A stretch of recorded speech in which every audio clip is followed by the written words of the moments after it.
Okay, I ran all the way over here because I had the best opportunity happen to me. Oh, yeah? All right.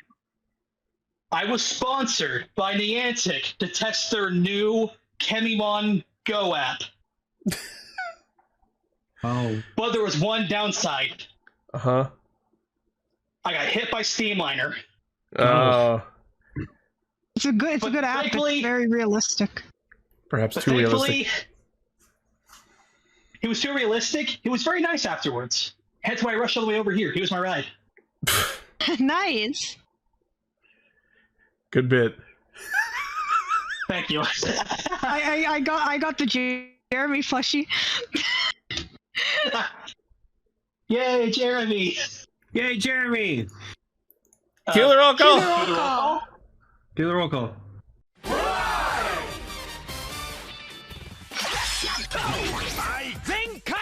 Connect. Loading. Broadcast. Perfect. Show running super savant. Level up. Bluecaster super Ichi. Loudon Online, Greycaster, Robolane. A spark of courage, the power of dreams. Orange Caster, Global Soft Perka. Armed with bad puns and positive reinforcements. Night Caster, Sir Gary the Lost. Casting, criticism, comedy, chaos. Radio Sentai Castranger. On air. Welcome to Radio Sentai Castranger, episode 454. Episode There it Toxicroak. is. It's Toxicroak. Nice. The improved, superior version. The one that's actually kind of cool. He poisoned Brock constantly. with his Premium, hugs. it is premium Kekara. Yeah, it is premium Kekara. Premium Kekara. Premium Toxicroak. That's, no, the premium one is the shiny version. Is the shiny one green? I think it's like a lighter green. Then there, that's premium Kekara. Well, I'd make Kekara like polycode or something.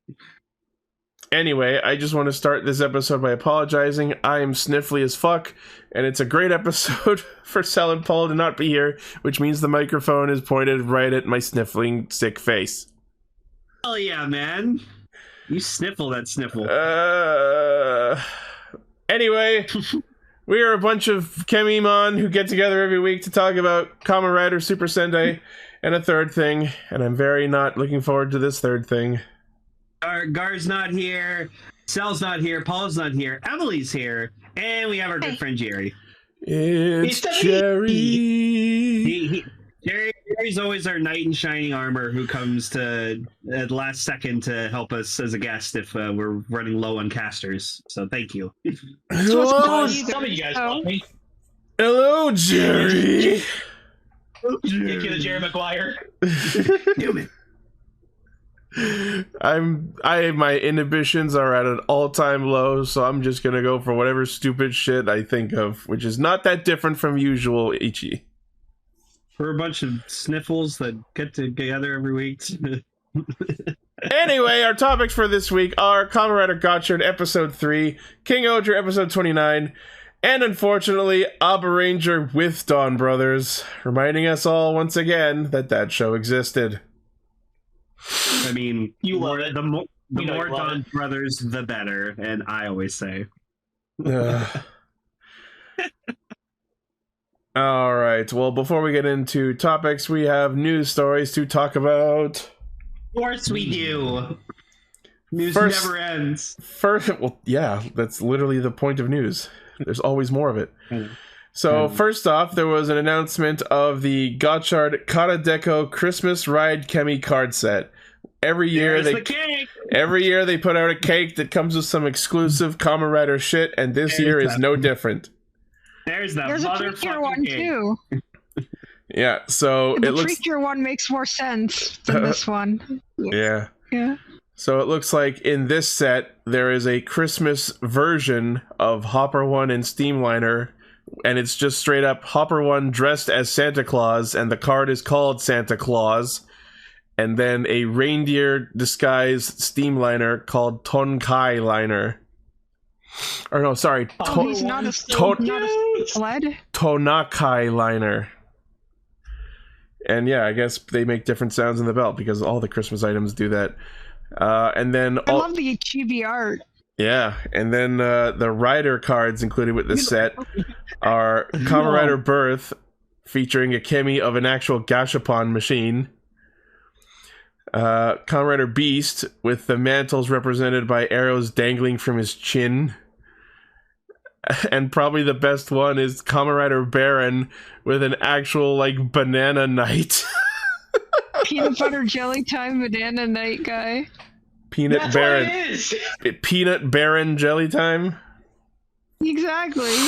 I love the Rudolph nose on Steamliner. It's so fucking cute. Me too.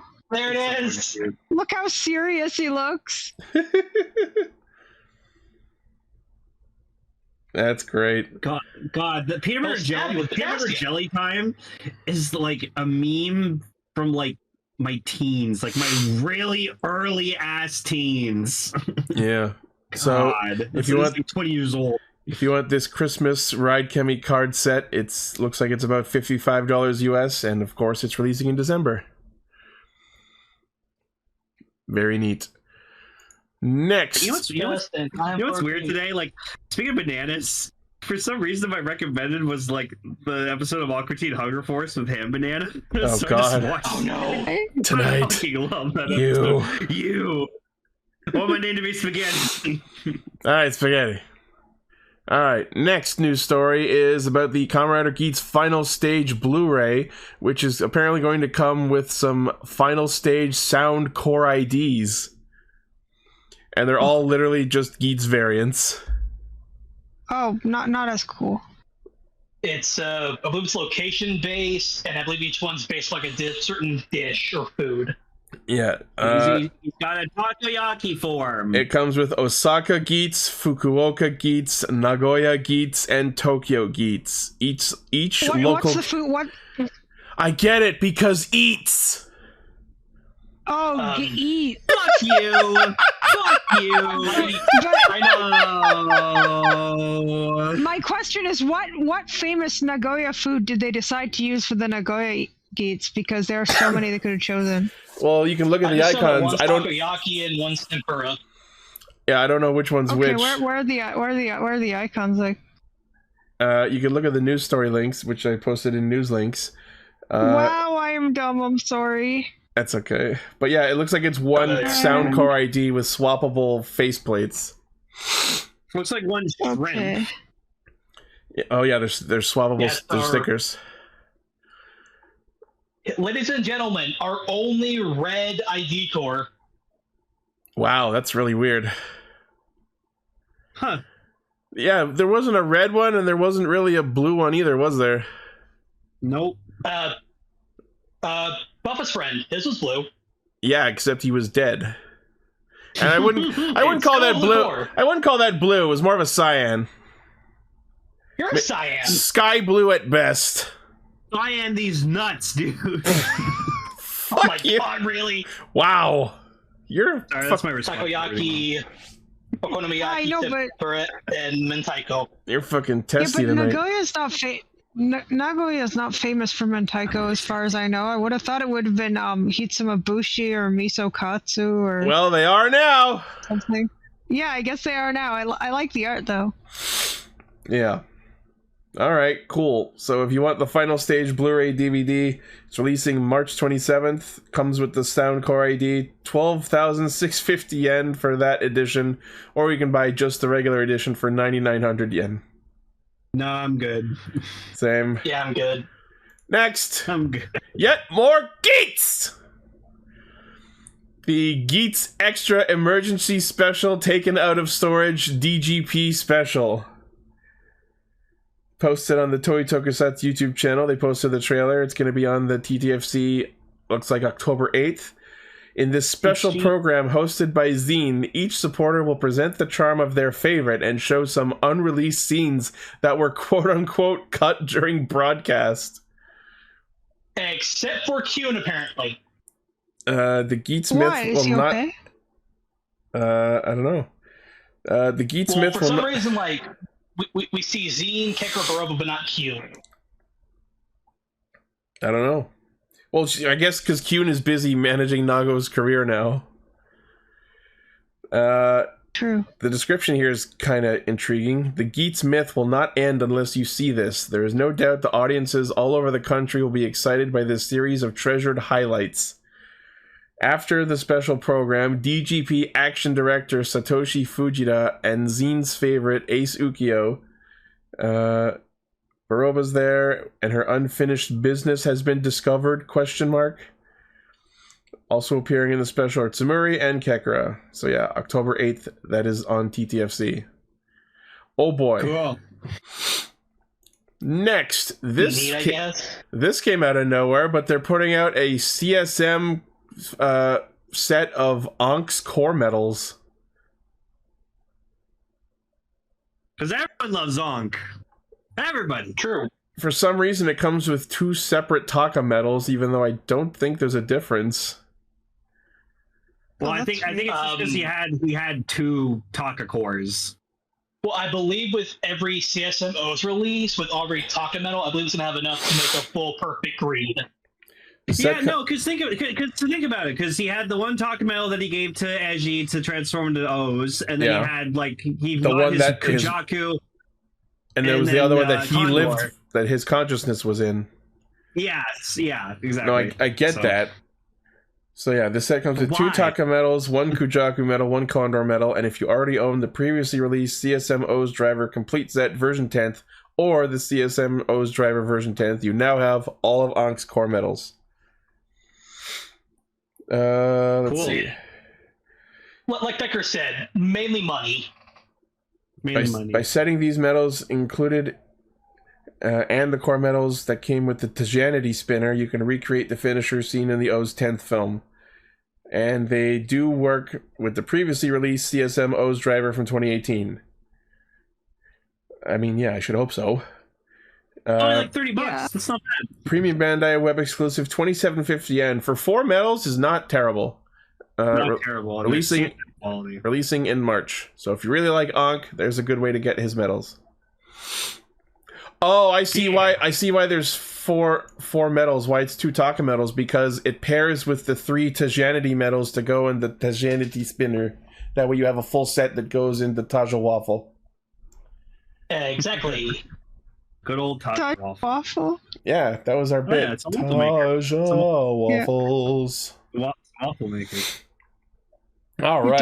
It does look like a waffle maker. In figure news, we have the announcement of the SH Phase Variation Bata Ogs, aka the Shocker Riders from Shin Kamen Rider. Oh, those ones with the fucked up faces. Kinda, yeah. Yeah. Oh, yeah. See, now that we can actually see what they look like, they actually look fucking rad. Yeah, no, they look sick. I actually love this. I actually love this suit. The belt is actually really cool too. Now that we get a good look at it. Wow, that's actually really, really cool.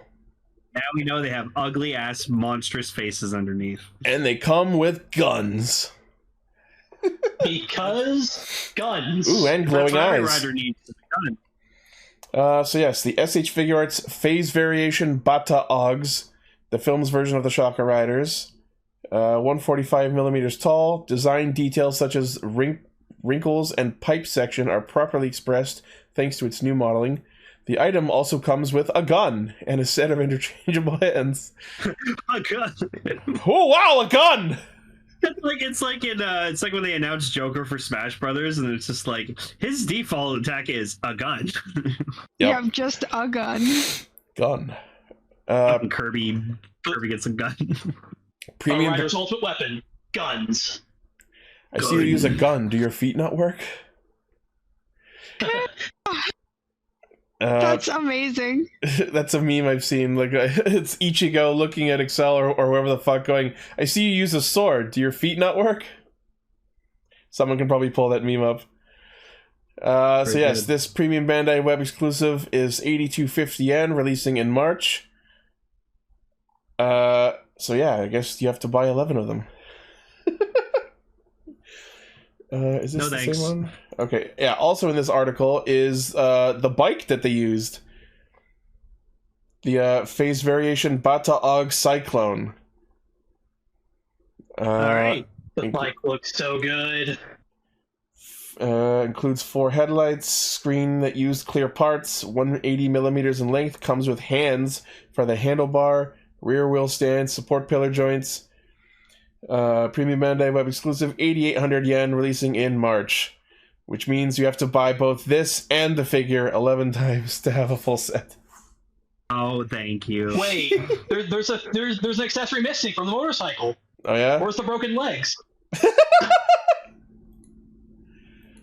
Hey, you just break the figure. Yeah, break the figure legs. You also do that. That's funny of them. They're like, jokes aside, their bike is actually fucking cool. I like it. Oh yeah, no, So they did not fuck up this design at all. It's great. Very cool. And speaking of bikes from Shin Kamen Rider, the actual Shin Cyclone from Shin Kamen Rider. So yeah, if you want the version that has some color on it. This figure is based on Kamen Rider Spoiler's personal bike as seen in the film's final scene. When is its name actually Kamen Rider Spoiler? No, but if I say the name, it spoils the ending. Yeah, okay. He also has his new suit. Yeah, like new suit. The rider is the spoiler. Yeah.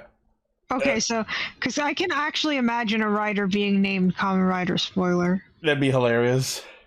It would probably be like the spoiler on a car. It's not that one, Multi.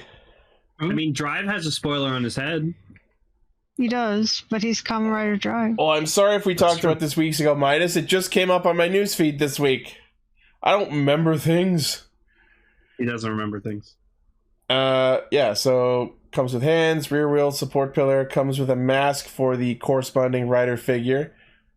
Premium Bandai Web exclusive, 9,900 yen, May 2024 release. It's pretty. It's actually a really cool fucking bike. Yeah. Oh, I didn't realize how red it is. Nice red. Wow. Next, yeah, that's sick. From Dai Ranger, we have the Shokugan modeling project Dai Mugen, aka Tor the Shuttle Zord. Was it called in Power Rangers? Yeah, Tor the Shuttle Zord. The big. Sick. Oh, look how it's big. The big fucking turtle. Look how I would hope it's big. It's got to carry all them Zords. None of these pictures. I think we only ever got one original toy release of this, and that was when Dai Ranger aired. I was looking for a picture to illustrate the scale good, and I had to find one of it with the other Zords, and holy fucking shit, it is big. Yeah, it's a big chunky boy. A big chunky boy. Oh, even the head moves on the mech mode. I love that shot. It looks like he's confused, like. It's gained a neck. Wow, look at all the... And they can even fit inside! Oh yeah. My god. It's the carrier Zord. Wow. I just love alternating back and forth between the two shots of its head rotating, like, what's over there? What's over there? What's over there? There's like 50 pictures here. Oh man. Holy shit. This is impressive. Wow. Let's see. Very cool. Alright, so it has features not seen in the DX toy. Now has a movable neck. You can open and close its mouth. The legs can move independently. Once it stands up, it becomes Super Mythical Key Warrior Daimugen, 210 millimeters tall. By pushing the cannon at the back of the arm, the fan inside will rotate and the fingers will appear at the opposite side. That's cool. Whoa. And of course, you can combine it with Daireno and One Tiger to form the Shichisei Gatai Heavy Armor Key Palace, 250 millimeters tall. Set comes with special backdrop sheets for Daireno and Kiba Daio. Oh, that's cool for their finisher attacks. Yo, that's really cool. That's actually cool. Premium Bandai Web exclusive, 13,200 yen, releasing in February. I think that's within reason. That's a fair price. Yeah, it's a fair price for this thing. Yeah, pretty good. And I hope if you like Dai Ranger, or the Thunder Zord season of Power Rangers, I'd call that a recommended buy. Yeah, one thing besides Serpentera, I think that's the last thing to do for Die Ranger. Yeah. Now combine these two, like hit this and Titanus together, and you'll have like the ultimate fucking mech. Yeah. Yeah. All right. Next, from the Shoto Super line, we have figures of Chojin Sentai Jetman. What else is there to say? It's Jetman. Jetman's awesome. They're great suits. They're good figures. Oh, I love that one picture of like their shot like when they fly in. That's sick. Oh yeah, them like That's skydiving and shit. Yeah, that's sick. That's great. Jet, oh man. I like the NES version. So yes, each figure is 100 millimeters tall. Comes with jet wing, bird blaster, bringer sword, wing gauntlet, jet hand cannon, beak smasher, smash bomber, holsters, and their go-kart. Interchangeable hands. They have a go-kart. The team's bazooka, fire bazooka, is included. It transforms into It's their go-kart. Transforms into Red Hawk's buggy jet striker, but because they prioritize the weapon scale, it's too small for the figure to ride. Yeah, which I think that makes sense. Weird. I'll show you. And, look, he's fitting right now. And how funny, both Daimugen and Yellow Owl were played by the same actor. Nice. Yeah, Premium Bandai, really Premium Bandai web exclusive, 93.50 yen, releasing in March.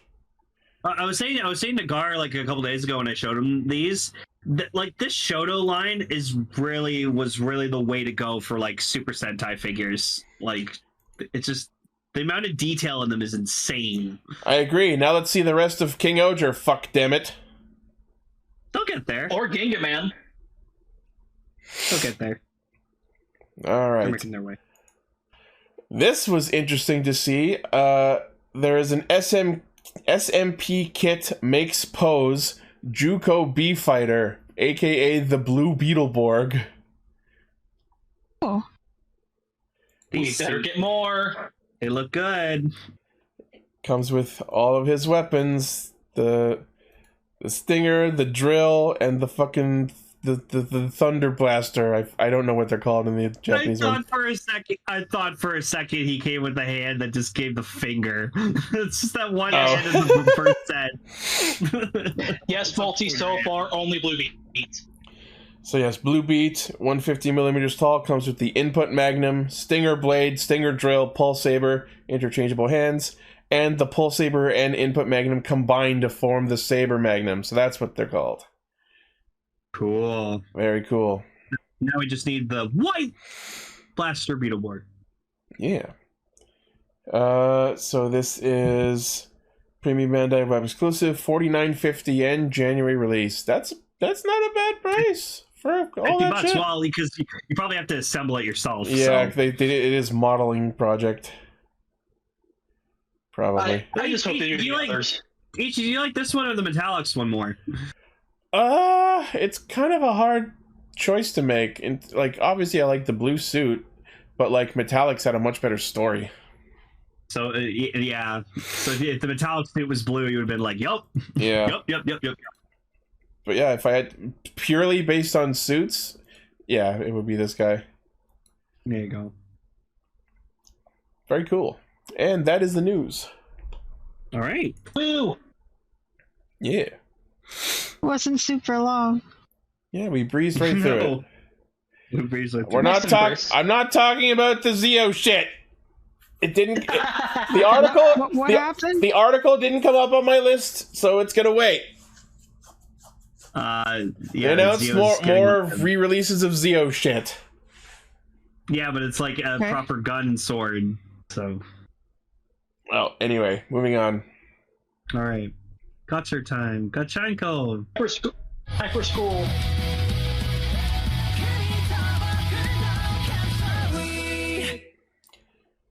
All right, so Gotchard episode 3.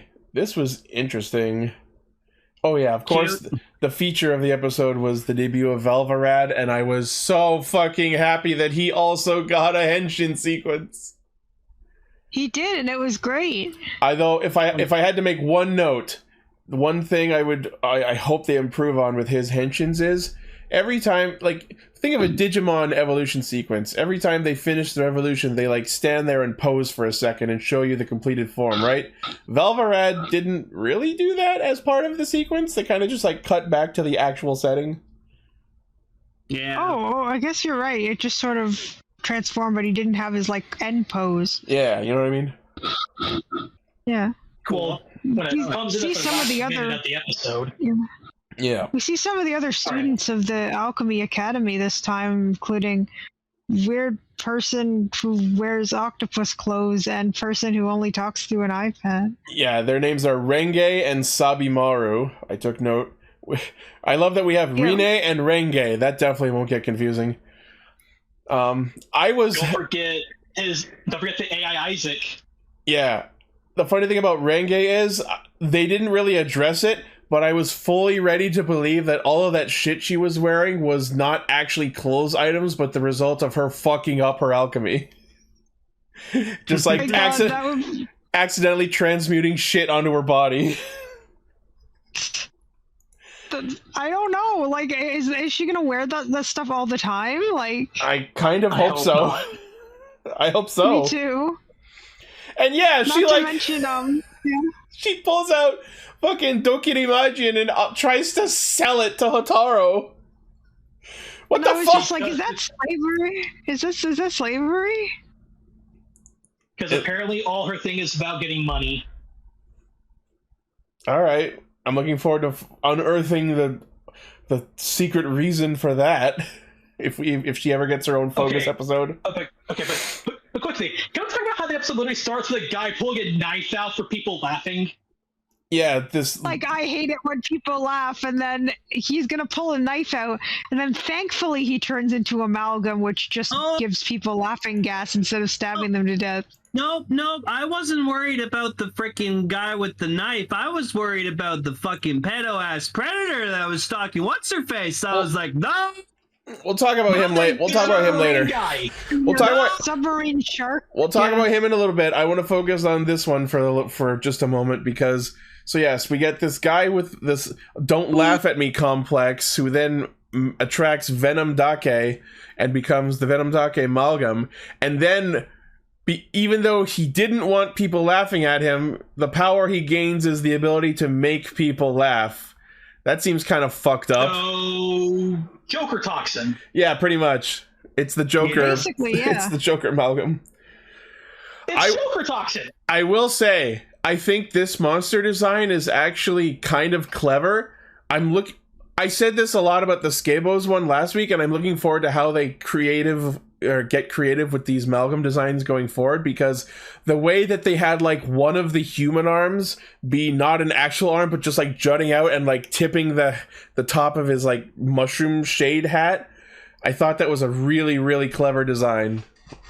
It's like a Japanese like straw hat in a way. It almost had kind of like a wandering Ronin kind of feel to it, and appropriate for the featured Kemi. Yeah. True, but man, that was interesting. And then in terms of like the suit's actual arms, one is the other human arm, which he like puts under the fake human arm at some points, like in this stock image, and then the other actual arm is like the Venom Dake arm jutting out and all grossly. Like, yeah. I don't objectively, aesthetically, I don't like the suit, but I think its design choices are really smart and clever.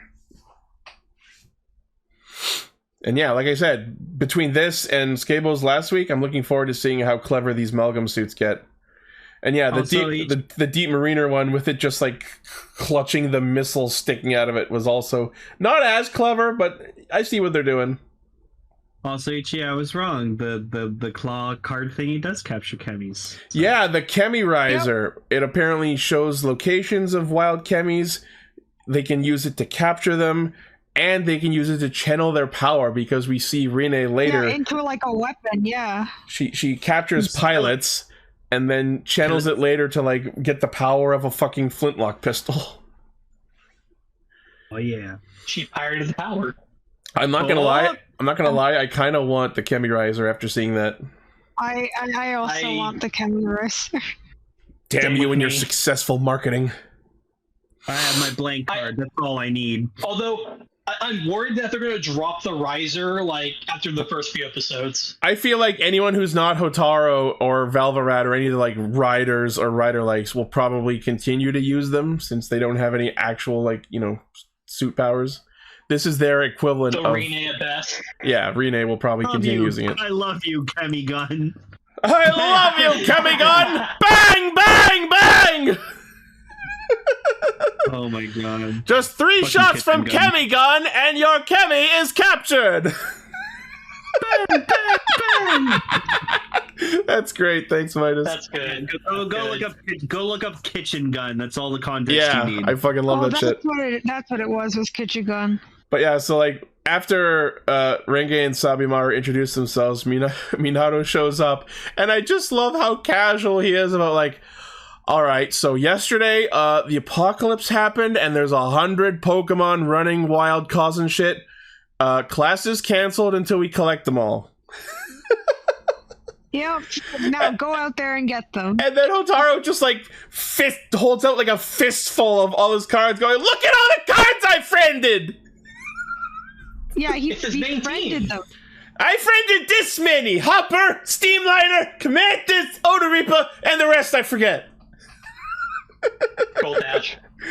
And then he just goes up to Minato and went, "I want to power level my friendship abilities. Give me your most tsundere Pokemon, please." Exactly. And he gets Also, we forgot. Speaking of kitchens, we got another dish from him. The popped up big fried katsu bento. Yep. Damn it, Joe! 2 for 2 of bento boxes I want to eat. Yeah, every week they're just gonna show for some some. reason. Yeah. For some reason, Hopper was breakdancing, just down there. All of these bentos he's coming up with feel like he's just playing Legend of Zelda, like Breath of the Wild or Tears of the Kingdom, and just throwing random food into the pot and coming up with random food recipes. No, but it looks good. I got it. We'll see this at the next Kamen Cafe. Oh god. I mean, I would love that. That would be awesome. Probably. But yeah, so Hotaro asks for the hardest card to befriend that he's got, and he gets Appare Bushido. Yep, and then he tries to speak to it like old-timey style with the Digozaru, and he's not amused. He tries to go full weeb, and is like, "Be my friend, Digozaru!" Hey look, another alt art. Yep. So Venom Dake is causing shit, and Hopper 1 leads him over to it. He tries to combo Hopper 1 and Appare Bushido, who promptly responds by trying to kill him with the katana. He just pulls the sword on him. Yeah, because it doesn't work with the belt. What is it with people pulling knives on people and pulling swords on people in this episode? It's just... This was almost a very short show. Well, think of it like this. While Hotaro was playing Alchemist, Appare Bushido was studying the blade. Jokes aside, that is in fact what happened. Yeah. Yeah. I will say, even though I really hate Steam Hopper's Fever Hisatsu, he actually used it super cleverly this week to get around Venom Dake's attack. Until he goes down anyways from a completely different attack. Yep. But it's okay because the Academy has the antidote to mushroom poison. Yep, and he just wakes up back there like he respawned. Yeah, and Minato just casually drops, "It's okay, we cured everyone off screen, they're all fine. I can see their parachutes." Yeah. You can see their parachute. No more murder. That was last episode. Yeah.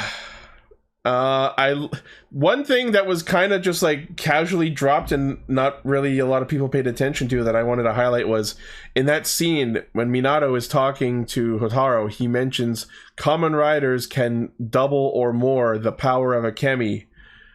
This is an interesting line because as far as we've seen in the show, there hasn't been a Kamen Rider yet. But if Minato knows what Kamen Riders are, what they do, what their power are, that means there's been Kamen Riders before in this story. Probably, because like I said, Fuga had the belt. He might have been Gotchard beforehand. That's a possibility. Or maybe this will relate to another writer that we haven't met yet who will come in and be like, yeah, I've been writing for years. And speaking of the belt, I have a little theory that I thought of since episode 1. So we know the big MacGuffin item is the belt. Uh-huh. It's the thing people want. What if it's either made of or has a Philosopher's Stone inside of it? Honestly, wouldn't surprise me, because every fucking story ever about alchemists always involves there has to be the Philosopher's Stone. Yeah, there has to be a Philosopher's Stone involved somewhere, just like if it's not in the belt somehow, it's going to be tied to like a final form. Maybe that's the gem on his helmet. Oh, yeah. Maybe. Probably not, but putting possibilities on the table. So, in an effort to impress Appare Bushido, Hotaro just starts doing kendo out of nowhere. I just love the thought process. Maybe if I show him I can do swords, maybe he'll like me. Yeah.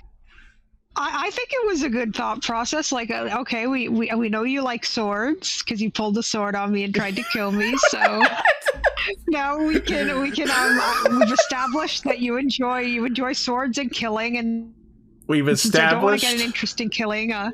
Yes. We've established he wants to be on equal footing with a trading card. Yep.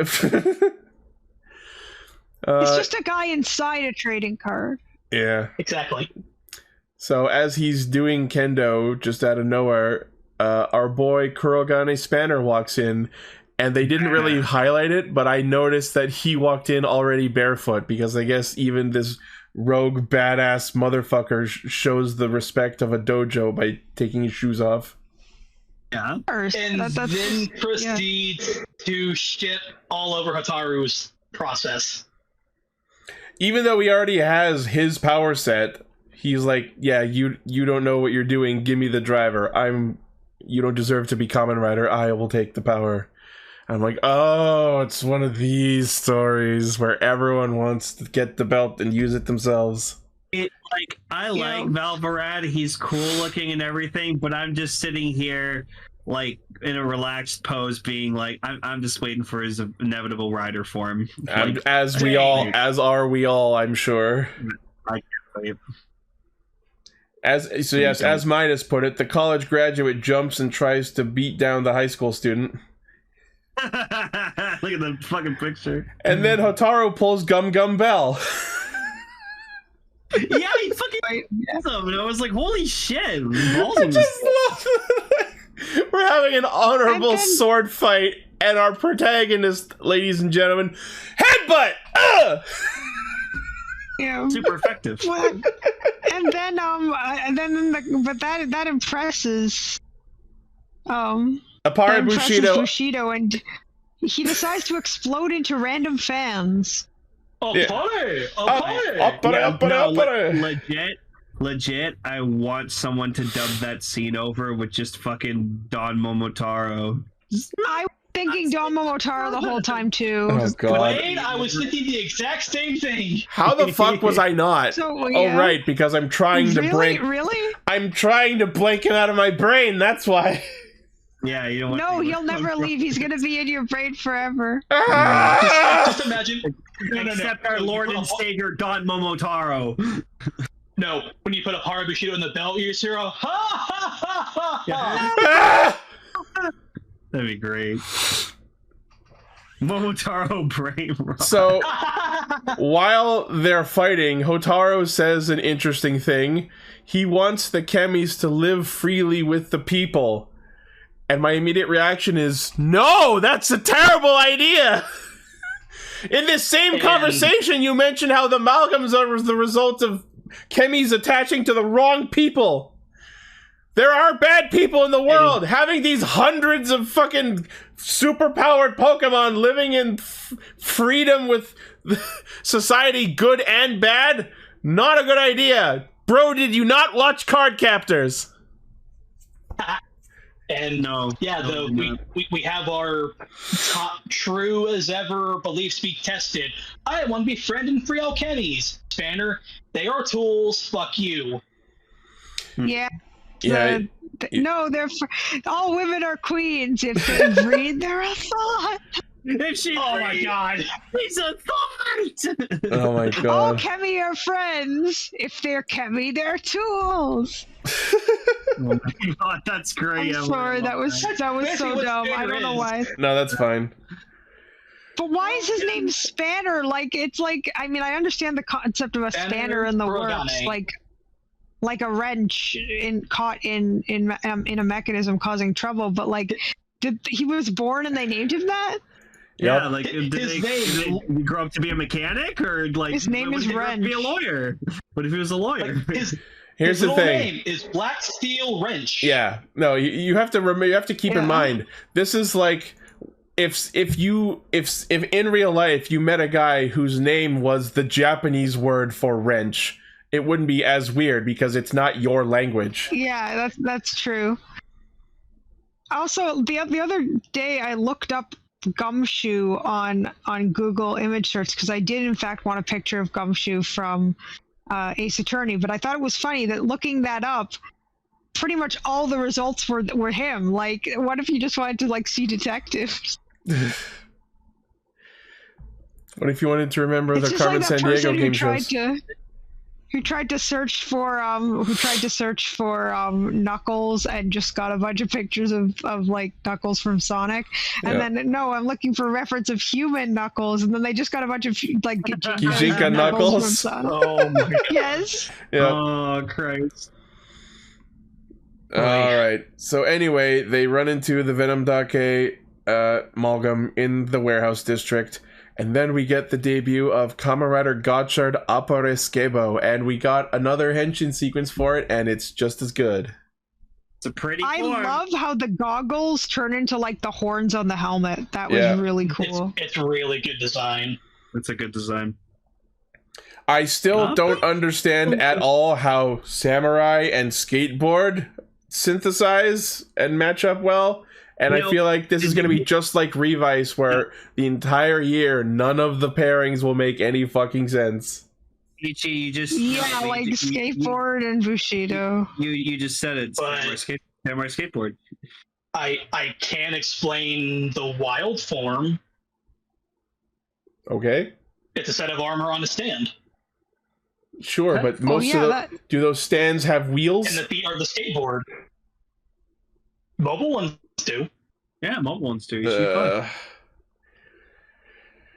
Yeah, I'm just not going to try. I know. Anyway, he gets the Gotcha Tornado as a weapon, which is Kamen Rider's favorite thing in mixing up a sword and a bow.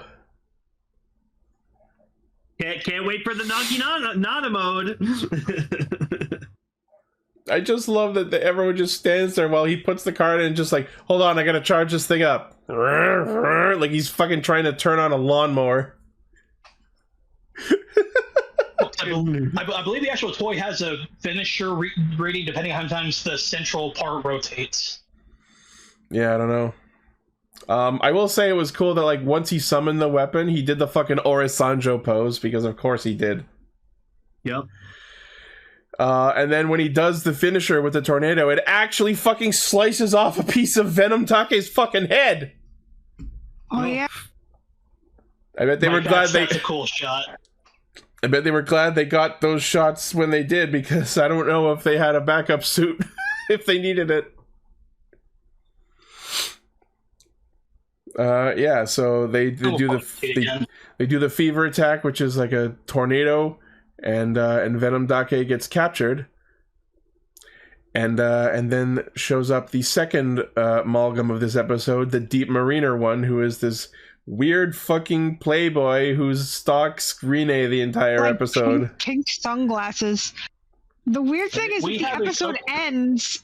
Like, the episode ends in situ. Like, he, like, traps them all on the ground, and then it just almost does, like, a to be continued. Like, gee, I wonder what's going to happen next. Last episode had a murder. Like, last episode had murder. This episode gave us a clearly old-looking guy stalking after a high schooler. Yeah, there's some weird undertones at play. I didn't like it. That shit ain't right. I love Midas calling him a creep. Does that mean he's Creep Mariner? Got him. And yeah, then we. Oh, you know what I just realized too? He's like a stalker, like pedo guy or whatever, like that. He fires torpedoes. Oh. Oh. Oh, no. He's a pedo who shoots torpedoes. And he keeps talking about how deep he can go. Torpedo. No. Torpedoes. Red card. Yeah, no. Hey, Valvarad pulls a machine chaser. Yes, we That's get the a technical foul. 9-1 fucking 1. Isn't it a different number in Japan? Dial. Yeah, when I tell you to dial 9-1, and when I tell you dial 1 again. So yes, we get the debut of Valvarad, who transforms with a call of Tekko instead of Henshin. I gotta say, Valvarad is pretty Valvarad. He's pretty Valvarad, yeah. He's a bit out the edge. Oh yeah, absolutely. He is.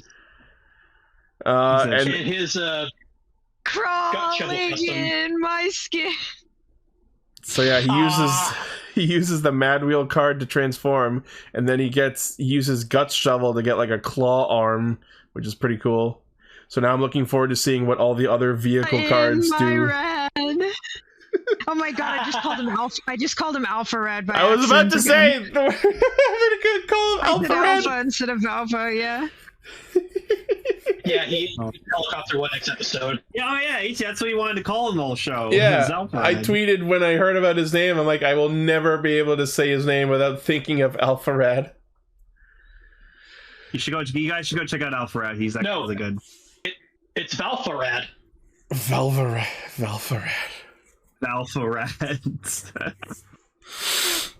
You're welcome. So yeah, he's cool. Looking forward to seeing more forms and looking forward to seeing the eventual Kamen Rider version. Yeah, right. Kamen Rider Valvarad or Kamen Rider Valve. What if it's Kamen Rider Rad? If it's Kamen Rider Spanner, that's gonna piss you off. They won't do that. They won't do that. I don't know. I'll take either Valve or Rad. Yeah, I don't know. Kamen Rider Valve. I don't know. That would just make me think of Valve, like Valve Software. Exactly. I wonder if he rides like Mad Wheel as a car. Like he just has like a giant Mad Wheel car. That would be dope. Yeah. Sick. So yeah, repurpose the Trideron into Mad Wheel. I don't know.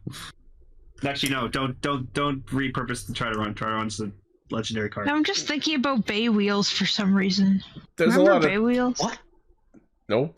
I oddly do, Emily. Yeah, they were like Beyblades, but they were wheels, and they were like a weird spin-off. Bay Wheels. Spin-off? Yeah, it was a spin-off. I don't remember them. The only Beyblade spin-off I remember is Beat-em-on. But that wasn't a spin-off. That was a completely separate thing. I know, but they sure as hell wanted it to be. Yeah, it was very similar. Sorry, that was a complete tangent. That's okay. But next week's episode has them going through an ant maze, which means they'll be capturing Ant Trooper, and we are getting the debut of Venom Mariner. And Energy Mario Wild. Oh boy.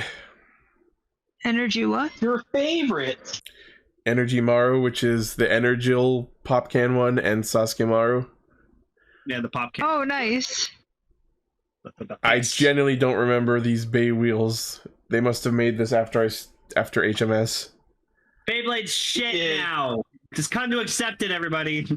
Except the current manga is done by the artist of Promised Neverland and like actually looks really good. Yeah, X is promising. I don't know. Oh, Decker, I'm sorry. Wow. I'm one of those Gen 1er Beyblade people. Like, yeah, same. I honestly think that the first season of the original Beyblade anime is like its peak. When I say Gen 1er in terms of Beyblade, I mean original V-Force and G-Rev, like up to the HMSs. That's my Beyblade. Nah, man.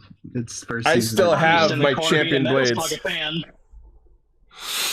Anyway, let's move on, because I have some shit to say. Oh, Guy Buzo!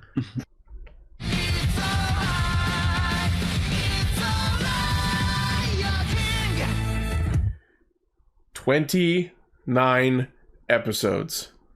It took 29 episodes for this show to finally give me an episode that I have serious problems with. I don't know what the thinking process was behind this one, but this was like the pacing in this episode compared to the rest of the series felt like a bullet train getting hit by Hitchcock. Yeah, it just, honestly, the fact that this happened in one episode was completely self-contained instead of being an arc that lasted for like 5, with how important it was. It was weird. The decisions made in this episode are frankly fucking baffling. Like, it even feels like it should have been something that happened during the 2 years that we skipped. Right? Does that make sense, or do I sound crazy? No, I understand what you're saying, but like, let's hammer this out. So, the focus. On the other hand, Jeremy is amazing. The primary plot of the episode is the debut of Hirubiru Leech, who has the ability to suggest and hypnotize, manipulate, whatever you want to call it. She whispers in people's ears, they do what she says. Whatever you want to call it, however you want to justify it, it's the power of suggestion. Scarlet Witch's people. And she basically, that's what she did to make the retainers stab all of the kings. Except, apparently, Jeremy didn't go down. Wait, what is it with stabbing this week? I know it technically happened last week, but... this week is just a week of people pulling knives and swords on people. Did that happen at all in the movie? We're gonna call this episode Stab Week. It's Stab Week! Yeah. Sorry about that. That's okay. So, Jeremy survived, or rather is not as injured as everyone else, and then Girojimu reveals to him that it was Hirubiru who whispered in his ear and sent him along with the others. Yeah, and then Hirubiru starts whispering to random citizens of the countries, inciting them to fight their enemies, and basically starts, within the span of a week, the entire all of the countries start like cutting each other off, really fucking with each other. Enko Sopa turns off everyone's power. Like just absolute anarchy. Tofu stops supplying food and crops to the other countries. Yeah, the countries just go complete anarchy batshit. I love that, like, that one shot where, like, they show that the retainers are all getting imprisoned. I mean, like, in one shot we have Morphonia is imprisoned in the fucking recycling dimension from Donbrothers, because Enko Sopa appropriated that technology, I guess. Meanwhile, Sebastian gets imprisoned on a very nice and beautiful outdoor terrace, which he could easily escape from. No. That's very Ishivana, though. Well, that's Tofu. Yeah, he was he held in Tofu. Yeah. Well, he is an Ishivana guy, so... So, as this chaos is happening, Gira calls the other kings to conference, and apparently the decision they come to is that they are going to explain the retainers stabbing them by saying that they themselves, the monarchs, attempted to monopolize the wealth of their nations, and the retainers struck them down to save the people. Didn't we just have something exactly like this as we came out of the time skip, where the fucking kings were in prison and the retainers were running the country? Didn't we literally just do this? Understand. It was so weird. Like, yeah. And also, the motivation for lying about this at all, I can't fucking understand. Lane suggested while we were talking before recording that they did it because the general populace doesn't know about the Uchu organization. They don't know about the aliens. Except when they debuted, motherfucker brought a plague of Zords in the sky dismissed them all as he debuted, and then because they fucked up Doug's name, he nukes 5 different blocks of Shugadem. I'm pretty sure it's safe to say the general populace knows that the aliens are here. It was just swamp gas that caused it. So the decision to lie about this at all is completely unexplained, unjustified, and baffling. And while I understand that in the end, the decision to point all of everyone's aggression at Jeremy did in fact solve the problem, because Hirubiru was whispering to people, fight your enemy, and then they witness the enemy, Jeremy, being quote-unquote defeated on screen, and that resolving the suggestion. How the fuck does anyone know to do that? Why would Jeremy know that that was the specific suggestion whispered to all of the people of all the countries? I don't think it was that he knew that. I just think that he wanted to take the blame for everything just so the other 5 aren't fucked over. Last week we had a conversation with some Shugadem rando who said, nah, Jeremy's Bugnarok wouldn't attack people. We know they're nice. We've had 2 fucking years and 3 episodes to become accustomed to the idea of Jeremy and the Bugnarok being friendly with everybody. And 3 episodes after the time skip, we decide to throw that out and flush this entire alliance down the shitter. Why was this the play? I don't understand. What's stupid too? Why did this not happen during the time skip? Like, that would have made perfect sense that this was what he's been fighting this whole time. What's stupid is that, like, it shows as if, like, oh, he's not going to be part of the team anymore, and then in the next episode preview we see him with them, and I'm like, oh. And I was wondering about that too. So, like, Jeremy shows up and goes, ha-ha, I was behind everything all along because Gerojimu turned into all the retainers. You must now defeat me, Ohsama Sentai. They cut the footage. He stole Gira's thing. They cut the footage and then come back, oh, I am defeated. You have defeated me even though you are untransformed and are standing in exactly the same spots. Oh, you're so powerful. I will remember this. Fucking poofs away. He just falls over, yeah. And everyone buys it. Literally everyone except for Kogane and Boone in all of the 5 kingdoms buys it because they are all stupid. Also, hi Kuroge, we got to see you for the first time post-time skip, and I still hate you. Oh. Oh. I thought we were past this. It was about time, I think, that we got like a flawed episode. So, like I said, it took this long for me to have a serious fucking problem with this show, but here we are. Yep. I have to admit, as dumb as it was that any of this happened, because I really think that this should have been something that happened during the time skip that we would instead get like flashbacks about or something. Jeremy is awesome. Like, just the fact that he took the fall for everything, despite everything he's been fighting for, was awesome. But at the same time, it didn't make any sense that he'd have to take the fall for it at all. So it's like, he did these cool things and was cool, but the fact that he even had to do said cool things was ridiculous. Do you know what I mean? I understand exactly what you're saying. And like, while logistically and strategically and narratively these were all really fucking stupid decisions, strangely, that is consistent with Jeremy's character, because this is not the first time he has made stupid decisions with good intentions. You know what I feel mean? Him.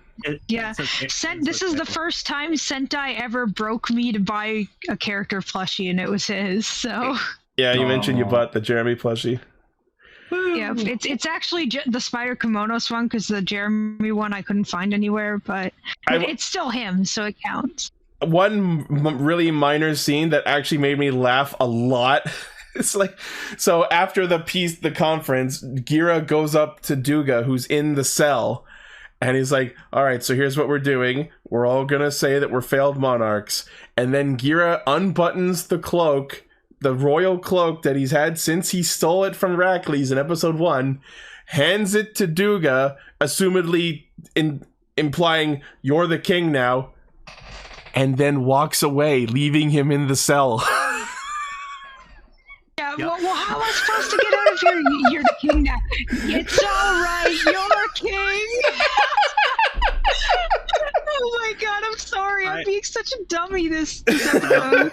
I also liked when like Jeremy like goes up to Rita and just goes, "Oh, by the way, all my people are living underneath your kingdom. If you could provide them shelter and yeah, thank you." Rita's Come like, up fuck and you. Stop living in the basement.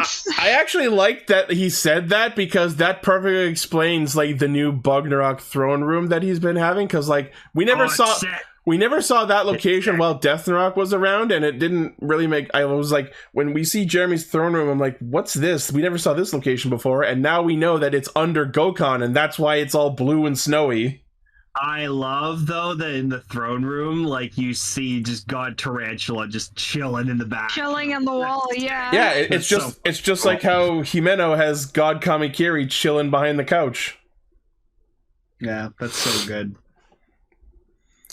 The fight was good. The fight scene was sick. I will say, the fight scene is among my favorites in the show. This is the most coordinated. The transformation was great. This was among the top like teamwork, coordination level fights the show's had. Gira had like a flash of red in his eyes too. That was cool. That was cool. Sorry, Jerry, you want to say something? Okay. I thought this was a really good episode. Are there flaws? Yes. Do some things feel like they go on too fast? Yes. But I feel like the escalation, all that makes sense, because think about it, ever since Kingohger, they've been a bit more united. So to have someone, albeit quickly, test, I guess, their unity per se, and literally divides and conquers all of them to a breaking point after televising the retainers attacking the kings, of course we're going to mass hysteria. But yes, I think Jeremy sacrificing everything he's done, this made him my favorite 6 in Sentai. Ooh. All they had to do was say, hey, one of the aliens is manipulating people. Is it really that unbelievable after all of the weird monster powers we've seen? That's what I was thinking. I'm like, why don't you guys just say, oh, this alien's manipulating everybody? They could have just flown in one of their fucking cameras while she was in the throne room.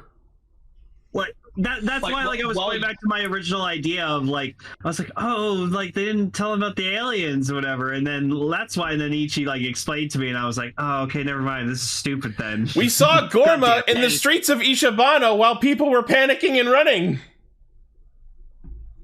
But I'm not gonna lie, the moment where he essentially gave everything and just the slow clapping. Jeremy's deserved clapping, I might add. I will say that Jeremy getting the applause that he's been after, that was actually really a beautiful scene. Yep.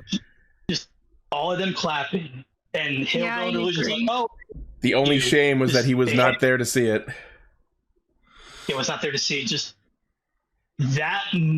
all what they were willing to do for their friend. That made me emotional because I was so invested in Jeremy's story. Hence why I think he's the best 6 we've had in years. Yeah, and he just flushed down those 2 years of progress down the shitter, and he's back to square one with it. So I hope I got more time. Why am I patient? I hope you enjoyed Jeremy's story because you get to see it again. But here's the thing, though. Through everything that is destroyed, through time and through trust can be rebuilt. Will it suck for Jeremy? Yes. But will he retain his status as a great figure to the people? In due time. That line where he's like, I've waited 2,000 years, why be impatient now? I'm almost ready for him to go, alright, fuck it. Goes into hibernation for another generation and tries again with the next team of Kingohgers.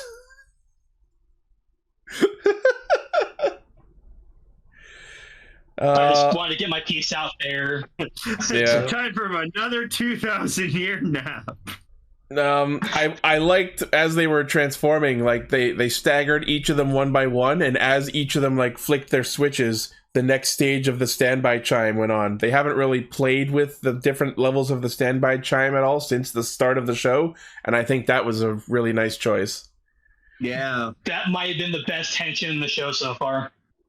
And then fucking Gira with that really weird but fascinating, like, comes down with the slash, and then you see this camera angle where the sword looks curved as he's, like, bringing it down. That was sick.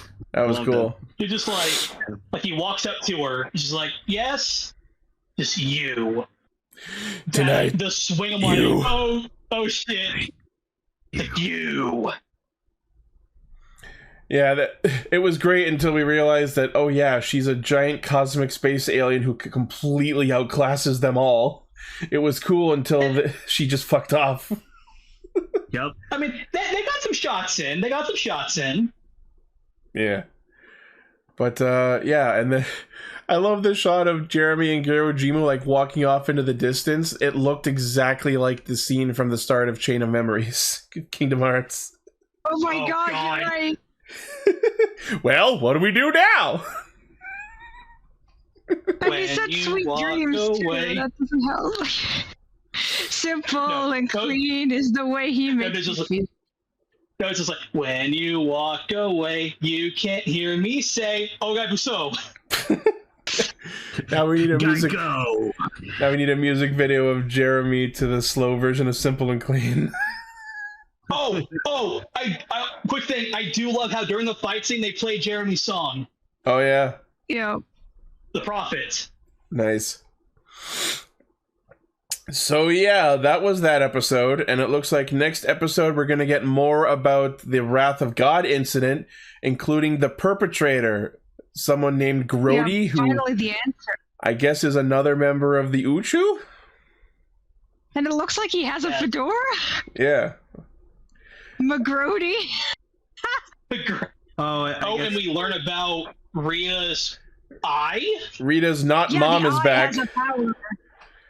Oh yeah, Rita's not mom too. She's gonna come back, and we're gonna get some more backstory on Rita and her Chunibyo ass sacred eye.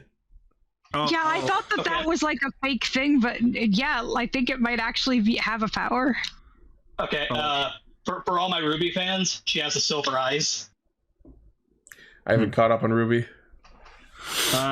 Also, I guess I have to say it because I say it every single episode. Hercules isn't dead.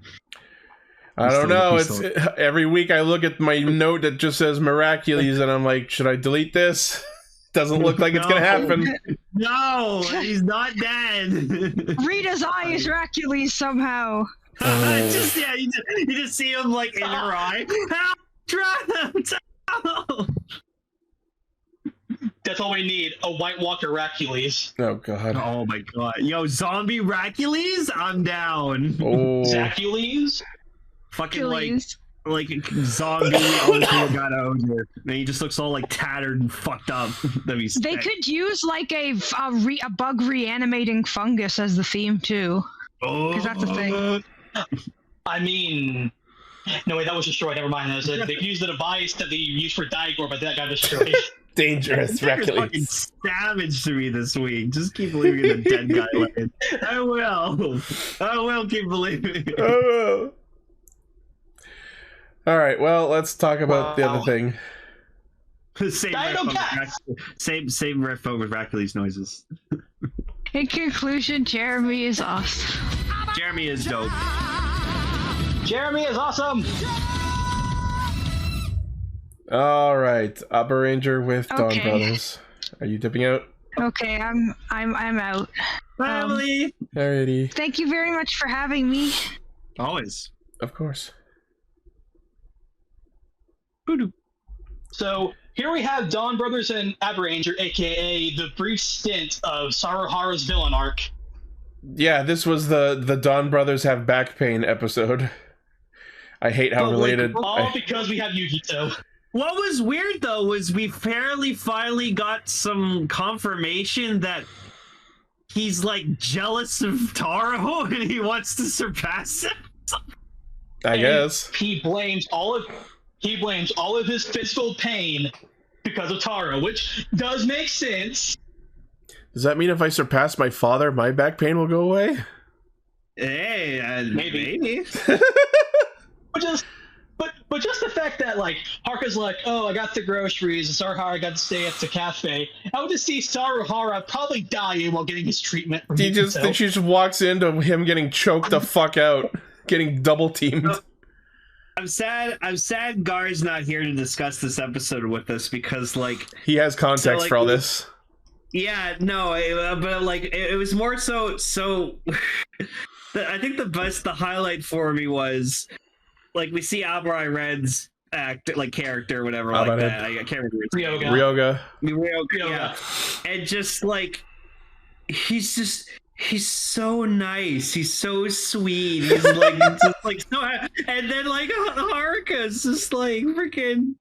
Like, why is your red so nice? Why is he not an asshole? Why isn't he calling you Ohsama and beating the shit out of you?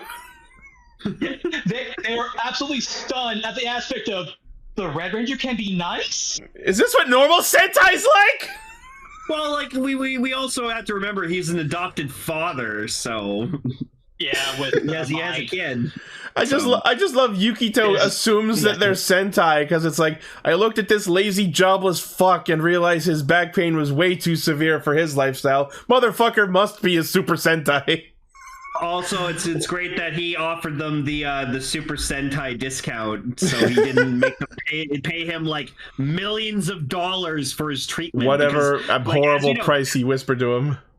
Yeah, no, because that's the thing with Alpharad Blue is he's like a very famous, good, well-skilled chiropractor who charges like hundreds of thousands of dollars for his services. Can I hire him, please? My back pain's really bad. Yeah, he has a rich background. That's why he charges so much. A background?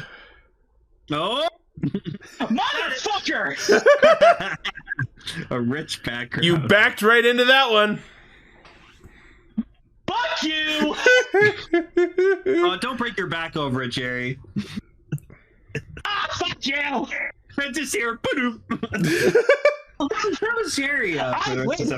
So Saruhara figures out the source of his pain. Allegedly, he decides that because Taro is such an asshole and causing him endless stress for this whole year, he must surpass him and defeat one of the Hitotsuki before Taro does in order to free himself of his back pain. Yeah, and supposedly Taro's actor wasn't available for this special, so he voice acted. Yeah. Oh, and I pulled up some information on the Hitotsuki. So he's based on ice and ice. Ice. Yeah, I forgot to look up which Hitotsuki that was. Hyogaki. Huh? He's just a nice monster. Oh, he's not attached to a Sentai? It's ice because Dinosaur Sentai cameo. Lame. We ran out of Sentai. We ran out of Sentai to make Hitotsuki out of. Literally. Also, I mean, the head's a repaint of one of the Hitotsuki and uses a weapon from one of the worlds from Zenkaiger. I was gonna say the shape looked familiar, but I couldn't place which one it was. Also, I really like Cho Dengeki Taiki, I believe. I love that Alpharad Blue and Alpharad Pink are a married couple. I was like, oh, they got married. Yeah, they got married. I'm hoping someone can explain why this happened, but in one shot, the pink lady, Emery, she goes, Vaja! And then you hear fucking Deca Ranger alarms, and I'm like, what the fuck was that for? Oh, it's probably because they crossed over with Deca Ranger in like a movie. Yeah. I guess? It was just a Deca Ranger reference. That's a deep fucking cut. Let's reference a completely different Sentai. Yeah, why not? So yeah, they run into Don Momotaro already fighting it, and Saruhara and him try and best each other, and eventually just evolve into fucking arm wrestling. And I just love that Yukito walks up watching this and goes, man, the infighting among Reiwa Sentai's bad. Is there another sample you have to base that judgment off of? There's probably some. I also loved when like Sarahara was going into his like speech and his tangent and it like goes all dark and then you just see Haruka just being like, yeah, that's right. Yeah, I love how he like snaps and cues the spotlight. Oh, it's like good. that was one where he was like, "I must begin my arc." Yeah. My God. Yeah, so we get 0 about out of 10. Sorry, also 0 out of 10 specials. Sarahara didn't give us a haiku. What the fuck? true. Oh, That's his thing, and we didn't get one. No haiku about his back pain. holy shit, he didn't. No, he didn't haiku. He was in too much pain to think of one. No. But yeah, so we get to see Abared and Blue, and I love that after they get frozen in ice, they pull fucking Super Dino mode to break out. I don't know what it's called in the Japanese version. I'm too used to Dino Thunder. And then we get my favorite thing in the whole fucking special, where Abare Blue uses his Tricera shield to stab Sarahara in the spine in such a precise manner that it fixes his spine and then rockets him the fuck forward. Just that shot of him skating along the floor, moving from right to left, fucking killed me. Very funny. To deliver the wild monkey punch. Abarizaru punch! You might as well dub that over with Detroit Smash! Yeah, really. I've been shout out to Alpharad yeeting Don Momotaro for the slash. that attack was kind of dumb. It's Donbrothers, of course it's dumb. Yeah, it's Donbrothers. It's dumb even by their standards. Anyway, my point is, it's what is even worth mentioning. I didn't even write it down. And then also Abarai Red like swings Momotaro like on his staff to like hit the. That's literally what we just mentioned. That's what I just brought up. Oh, I did not hear you guys talking about that at all. So anyway, Saru brother finishes off the Itotsuki, and Momotaro gives him 55 points. And because he did the thing he said he was going to do, his back pain is good forever now, I guess. Hooray! Also, I'm thinking. Sorry? Oh, my back. Yeah, she had to stay behind, so Emery had to fix her up. Yep. This was a cute special. Was it necessary? Not really. I would say so, if not for the very end, where some monster ghost comes out through the crack that develops after the battle happens, and I guess this is the villain for the Abaranger 20th movie. That's the monster for the 20th anniversary movie. Yeah, that's what I thought. This special was a lead into that movie. The Hurricaneger special. So it's just like the Hurricaneger special. Yeah, it's a lead into the movie. Yep. Makes me wonder if Kingohger's ever going to do that, where they cross over with other Sentai. I mean, they are crossing over with Kyoryuger technically, so... That's true, actually. The oh man, next month is going to be crazy. Kingohger Donbrothers crossover. I forgot Daigo's showing up. Yep, next month. Yeah, next month? Yes, sir. Well, that is the special.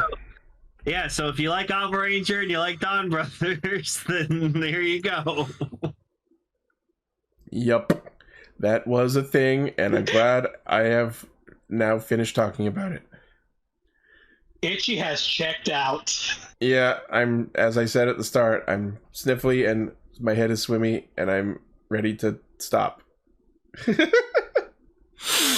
I mean, that's fair. Anyway, Jikai, Radio Sentai Castranger. We are almost into October, so what better to get us ready for Spooky Month than some monster-themed things?